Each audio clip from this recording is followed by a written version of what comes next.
Hi students, as a part of Polymers, today I am going to explain you about the plastics and its classification.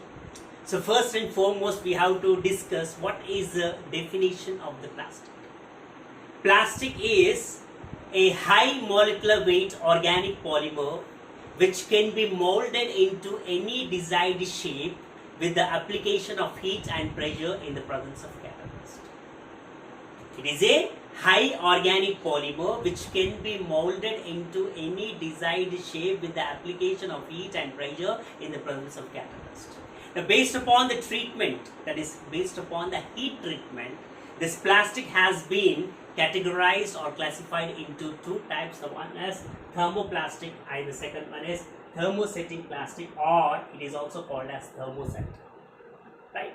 So now I am going to discuss what is this thermoplastic and thermosetting plastic by differentiating them.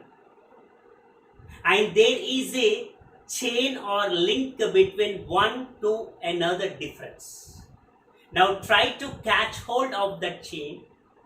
So I am going to do that only. I will try to catch hold of that chain. So with respect to that chain only, I will try to differentiate the thermoplastic from the thermosetting plastic or thermoset.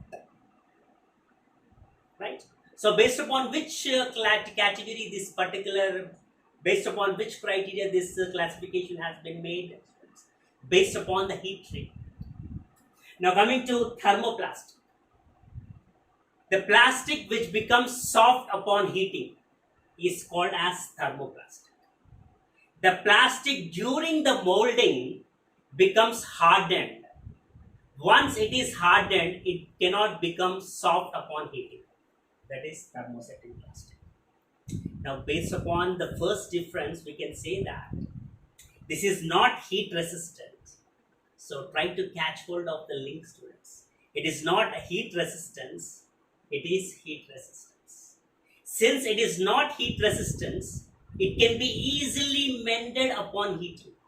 Since it is heat resistance, it cannot be easily mended upon heating. So since it is not heat resistance, we can say that this particular thermoplastic is weak plastic. Weak plastic. Whereas this is strong plastic. Strong plastic. Now, among the linear polymer and cross-linked polymer, which is the weak polymer and the strong polymer students? So, among the linear polymer and the cross-linked polymer, I have clearly explained during the classification of polymers that linear polymer is the weak polymer and cross-linked polymer is the strong polymer. So accordingly, already we discussed that since thermoplastic is weak, so thermoplastics are linear polymers. And since thermosetting plastics or thermosets are strong, thermosetting plastics or thermosets are strong. Strong, that is cross-linked polymers. These are cross-linked polymers. So try to catch hold of the chain only. So I am not deviating from the chain. Right.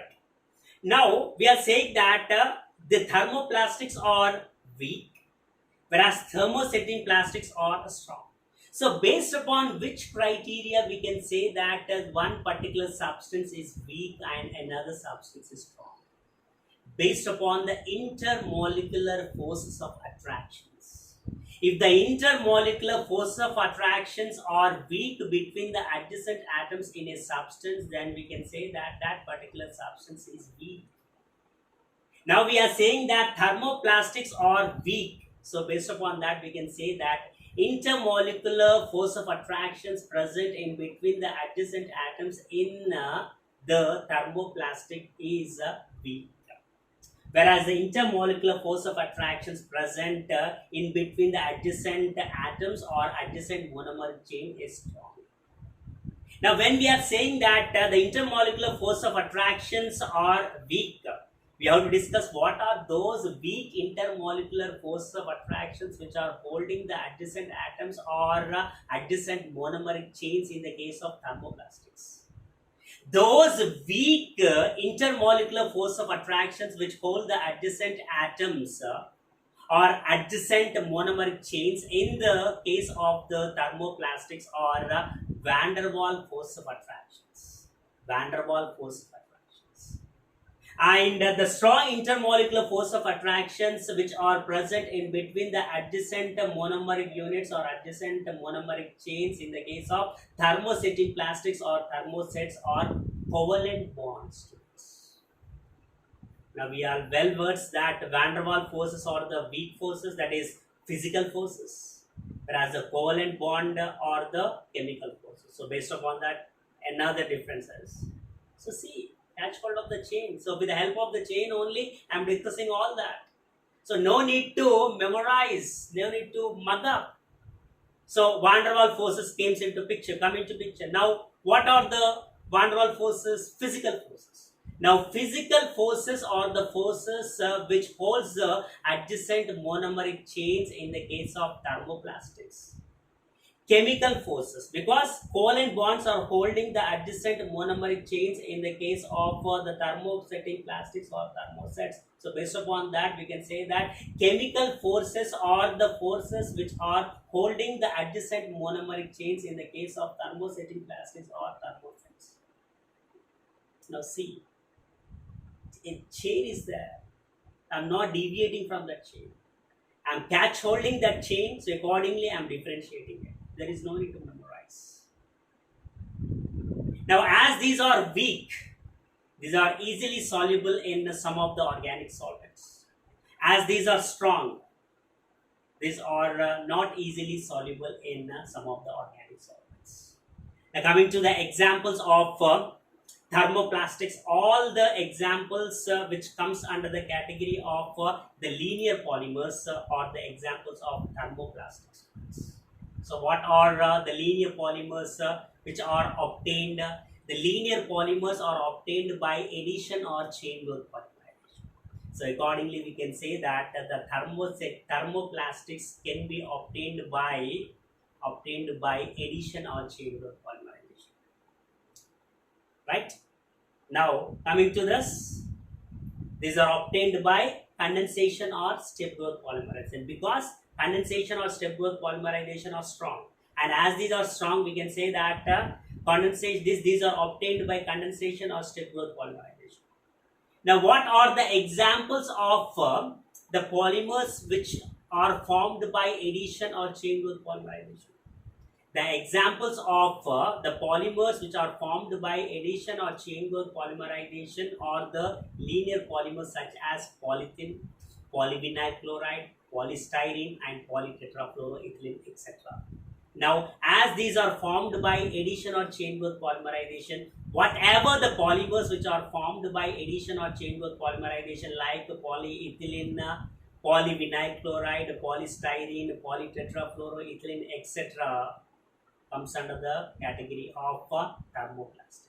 Now these are the plastics which are formed or produced by condensation or step growth polymerization. Since these are the plastics which are produced by condensation or step growth polymerization, whatever the polymers which are being obtained by the condensation or step growth polymerization are the examples of this category of plastic, that is thermosetting plastic or thermoset, that is nylon 6,6, polyester, phenol formaldehyde resin, that is bakelite, urea formaldehyde resin, melamine.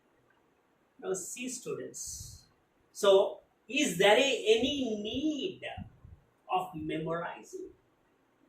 Very simple, very simple. This becomes soft upon heating. Inverse.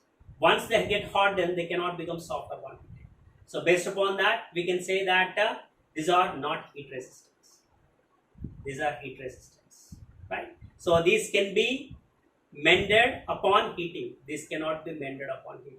Since these can be mended upon heating, these are least stable, that is less strong. These are weak. These are strong. Now why these are weak? Because these are linear polymer. These are These are cross-linked. Now, what are those weak forces which are present in the thermoplastics, which are responsible for the weak nature of the thermoplastic? Weak intermolecular force of attraction, that is van der Waals force of attraction. Here, covalent bonds. Now, van der Waals force of attraction comes under the physical forces. So, physical forces are the one which are holding the adjacent monomeric chains in the thermoplastic, whereas the chemical forces are the one which are holding the adjacent monomeric chains in the case of thermosetting plastics or thermosets or the chemical forces. Next, these are obtained by addition or chain growth polymerization. So these are obtained by condensation or chain growth polymerization. And since these are obtained by addition or chain growth polymerization, whatever the examples which comes under the category of addition or chain growth polymerization, or the examples of thermoplastics like polyethylene, polyvinyl chloride, polystyrene, polytetrafluoroethylene, etc. And whatever the examples comes under the category of condensation or chain growth polymerization comes under the category of thermosetting plastics or thermosets, that is nylon 6,6, polyester, bakelite, urea formaldehyde, melamine, right? And these are weak. Since these are weak, they are easily soluble in some of the organic solvent. Since these are strong, they are not easily soluble in organic solvents. I hope you understood this. So please try to catch hold of the next.